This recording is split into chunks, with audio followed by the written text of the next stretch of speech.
agak di daerah begitu. Sebenarnya tenaga medis di daerah sudah cukup memahami untuk kondisi-kondisi seperti ini atau harus merujuk ke rumah sakit yang lebih besar begitu dokter? Misalnya ada kejadian-kejadian nyeri yang sampai pingsan, apa itu bisa diatasi dengan tenaga medis di bidan, di puskesmas begitu?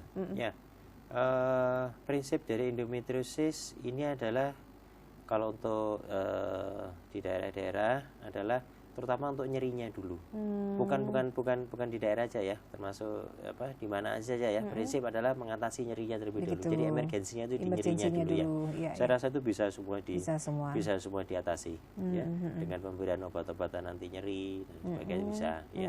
Dan saya rasa mungkin di daerah-daerah pun juga sudah cukup terjangkau, cukup banyak ya dokter kandungan dan sudah mengetahui bagaimana untuk memberikan solusi kepada pasien. Tetapi kalau nanti dibutuhkan operasi-operasi yang laparoskopi itu baru harus ke rumah sakit yang lebih besar. Iya, aduh dokter ini istimewa sekali informasinya. Nah ini kalau misalnya kejadian yang sampai berat tadi itu biasanya dialami oleh wanita-wanita yang usia berapa? Kalau remaja putri rasanya belum separah itu, atau ada yang remaja putri yang belum menikah kemudian sudah mengalami hal yang sangat berat seperti itu dokter menurut pengalaman? Iya, jarang ya. Jadi jarang. Tapi untuk yang baru pertama kali menstruasi cukup mengganggu aktivitas juga saat sekolah ya. Begitu ya. Ya, jadi tingkat keparahannya akan mungkin masuk dalam ke gradasi ringan sampai sedang ya untuk nyerinya ya. Tapi kalau sampai yang biasanya yang seperti tadi dokter perlu laparoskopi biasanya memang di usia-usia yang agak lebih dewasa begitu ya. Iya, baik. Makanya itu mungkin itu karena sudah lama nggak periksa mungkin ya, diketahuinya sudah dirasakan sejak waktu remaja tapi nggak dirasakan, baru periksanya nanti waktu menikah, waktu menjelang menikah. Jadi jangan sampai terlambat mungkin pesannya begitu. Baik dokter, masih banyak lagi yang akan kita bahas malam hari ini. Kita harus break dulu dan kita akan segera kembali ya Bunda dalam acara Plong. Apa kata dokter malam hari ini setelah kita simak yang berikut ini. Pro 2 saluran digital TVRI Jawa Timur, Senin malam, pukul 20 waktu Indonesia Barat. Plong, Ngobras, ngobrol bareng komunitas. Jadi gimana? Maksudnya kekeluargaan di sini kan kalau misalnya ada beberapa komunitas yang ketika mereka kopdar yang saya ajar nanti lah. Berbagai komunitas akan membuka wacana Anda tentang unik dan indahnya dunia komunitas dan bisa pula berinteraksi dengan pelaku-pelakunya. Pukul 21 WIB, Music for You, genre EDM, Electro Dance Music. Genre musik yang banyak diminati anak muda juga ada di Pro 2 TVRI Jatim. Anda bisa request dan memilih lagu dan berinteraksi langsung dengan pembawa acara yang akrab.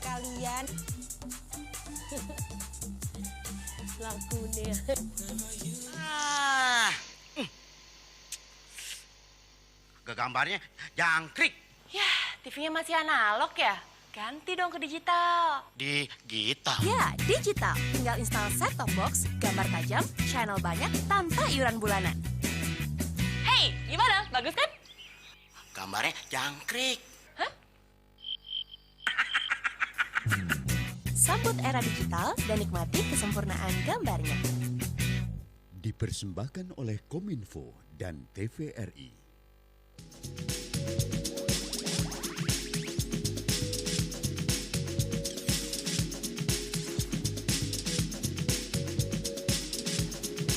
Baik ayah bunda serta keluarga tercinta, tidak terasa kita sampai di sesi yang terakhir untuk perbincangan kita dalam Plong. Apa kata dokter edisi malam hari ini, persembahan TVRI Pro 2 Jawa Timur yang didukung oleh Rumah Sakit Ibu dan Anak Kendang Sari dan Kendang Sari Mer.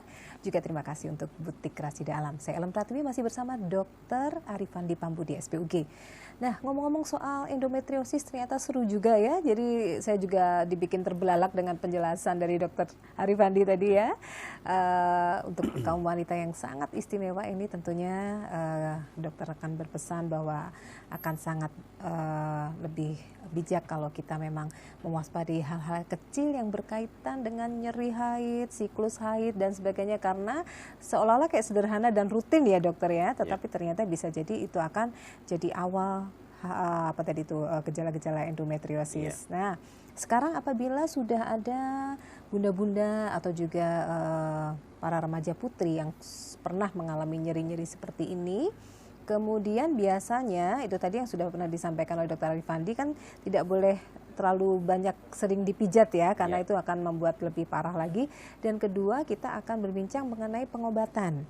Nah, soal pengobatan ini kan ada yang tradisional, ada yang macam-macam ya. Mungkin kalau dulu mau nurut nenek-nenek leluhur dulu kan dibikinkan ramuan gitu ya. Kalau nyeri haid itu dulu kita suka dibikinin jamu-jamu gitu loh dokter. Nah, kita akan cari tahu ya Bunda setelah keluarga tercinta sebaiknya gimana. Jadi pencegahan dan pengobatan yang tradisional atau yang modern. Silakan dokter. Baik, jadi sekalian juga untuk pesan-pesan kepada pemirsa semuanya ya, bahwa endometriosis ini adalah suatu penyakit yang terkait dengan hormon estrogen, sehingga otomatis terapinya adalah salah satunya dengan menurunkan dari hormon estrogen itu sendiri, dan otomatis juga terapinya adalah terapi hormonal. Oke, baik, sebelum kita lanjutkan, maaf dokter, kita bersama penelpon dulu ya. Halo, selamat malam. Halo, selamat malam. Iya, dengan Bapak siapa? Pak Zainal. Pak Zainal, pertanyaannya Pak Zainal? Namanya apa ya? Saya sudah menikah. Maaf, bisa lebih keras Pak Zainal? Sudah menikah 15 tahun. Baik. Iya, tapi belum punya anak.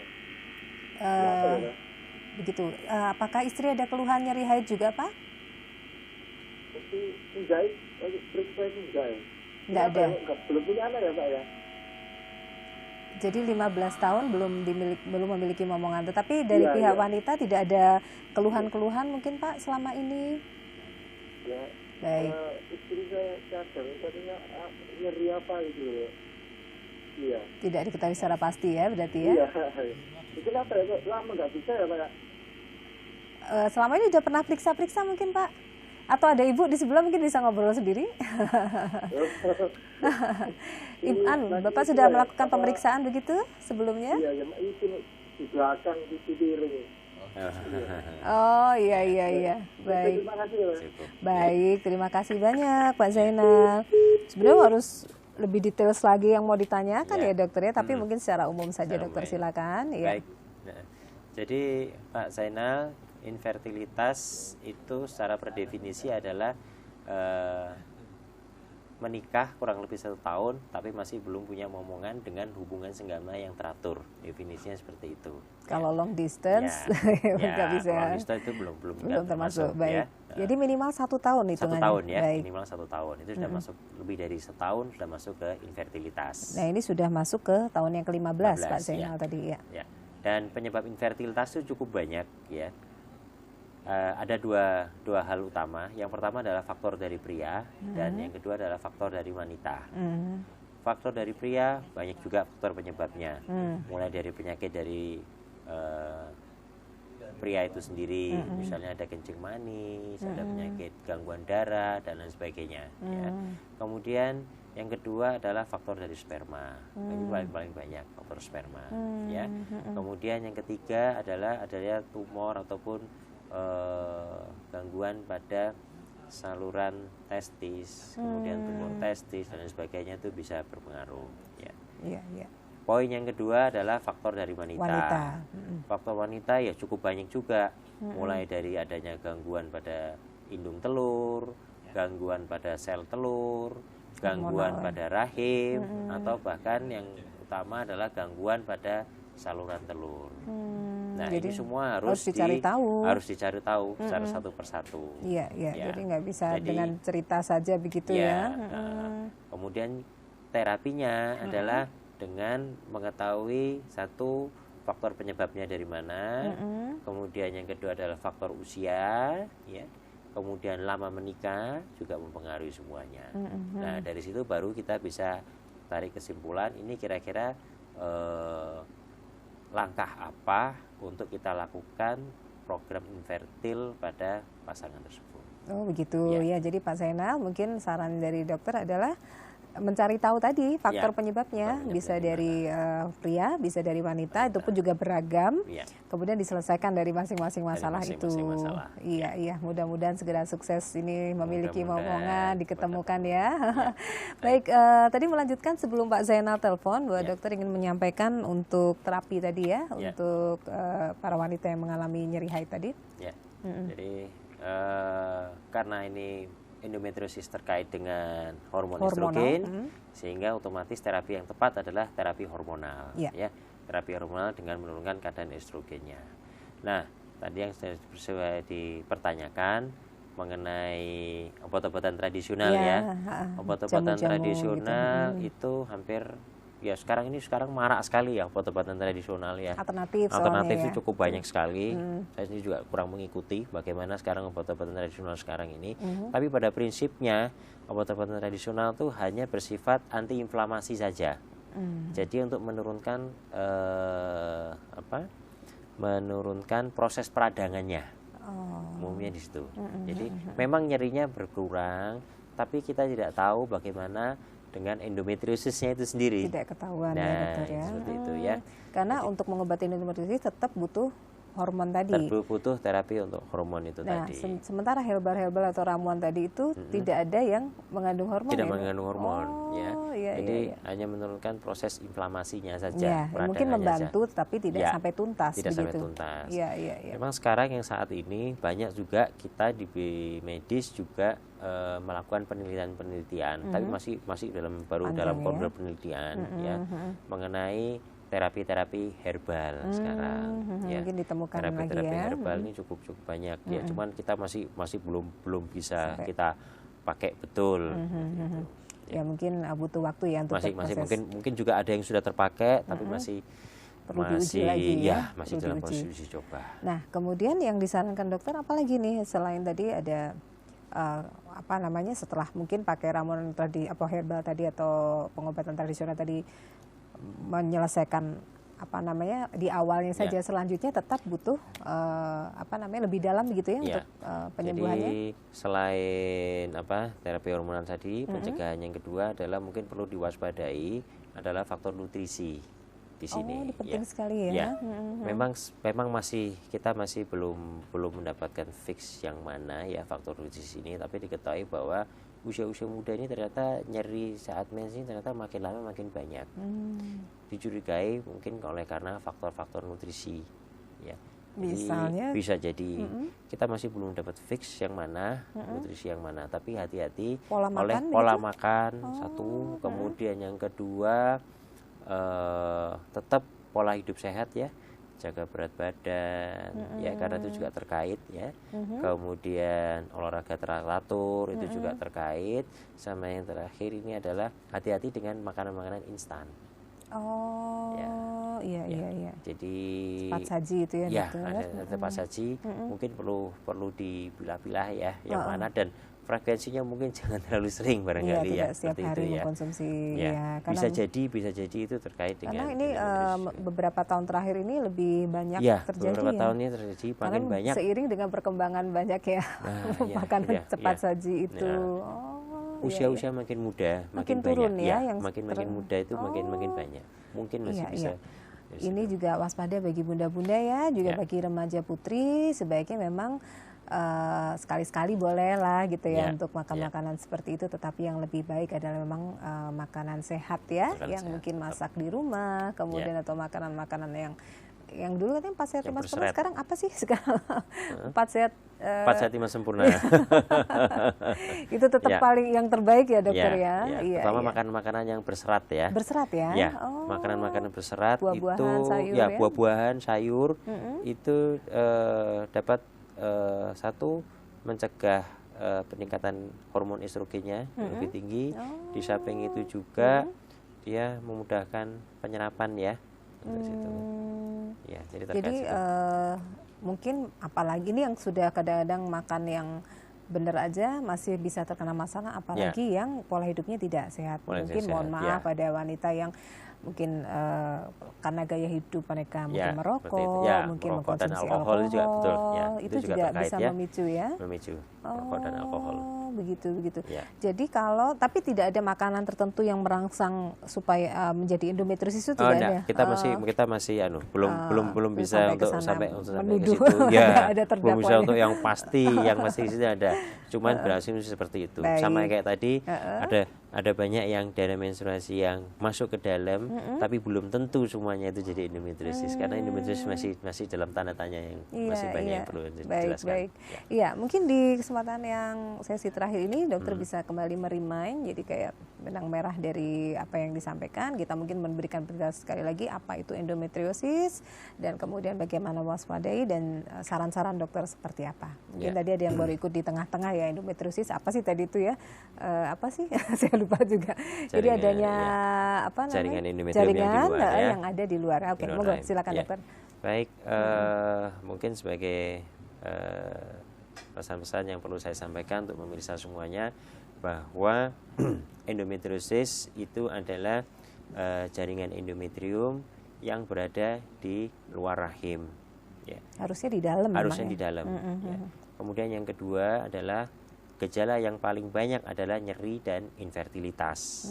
Nah, mungkin di sini yang perlu saya tekankan adalah satu, masalah nyerinya. Jangan disepelekan untuk masalah nyeri pada saat menstruasi. Ya, dalam 3 siklus, kalau memang nyerinya itu makin menghebat, makin mengganggu, terutama mengganggu aktivitas, sebaiknya untuk dikonsultasikan. Atau nyeri disertai dengan adanya faktor-faktor genetik dari keluarga yang ada benjolan, yang ada tumor, dari riwayat dan sebagainya, sebaiknya untuk dikonsultasikan untuk men-screening. Ya. Kemudian yang ketiga adalah hati-hati dengan faktor dari infertilitasnya itu sendiri. Jangan disepelekan kalau sudah setahun atau bahkan 2 tahun, disertai dengan nyeri menstruasi, ya sebaiknya untuk screening juga. Periksa juga ya. Karena dari endometriosis itu sendiri bisa menyebabkan apa tadi yang mengganggu rahim tadi, ada perlekatan, ada kemudian radang dan sebagainya yang itu sebenarnya tadinya mungkin tidak infertil, tetapi karena ada itu ya karena prosesnya berlanjut sehingga menyebabkan terjadinya. Jadi sayang sekali kalau sampai ke sana ya dokter ya. Iya. Nah, kemudian cara pengobatan tadi untuk yang para remaja putri, kalau sakitnya ringan saja, dokter menyarankan apa misalnya? Kalau sakitnya hanya ringan saja, dalam mungkin sebulan atau 2 bulan, mungkin bisa diberikan obat-obatan anti nyeri ya. Bisa beli sendiri boleh dokter? Bisa. Oh bisa, tidak ada masalah ya. Obat-obatan anti nyeri ringan itu bisa apa namanya? Diharapkan bisa meredakan nyerinya, ya. Dengan dosis yang sesuai anjuran ya. Sesuai anjuran ya. Kemudian tapi sebaiknya kalau memang sudah biasanya tidak pernah nyeri, kemudian sampai nyerinya yang sampai agak parah, mungkin tidak ada salahnya untuk dikonsultasikan ke dokter terkait ya. Dan satu lagi, pada nyeri haid jangan dilakukan manipulasi. Misalnya dengan melakukan pemijatan, ya, kemudian diurut, ya, kalau sampai itu sangat sangat kurang dianjurkan ya.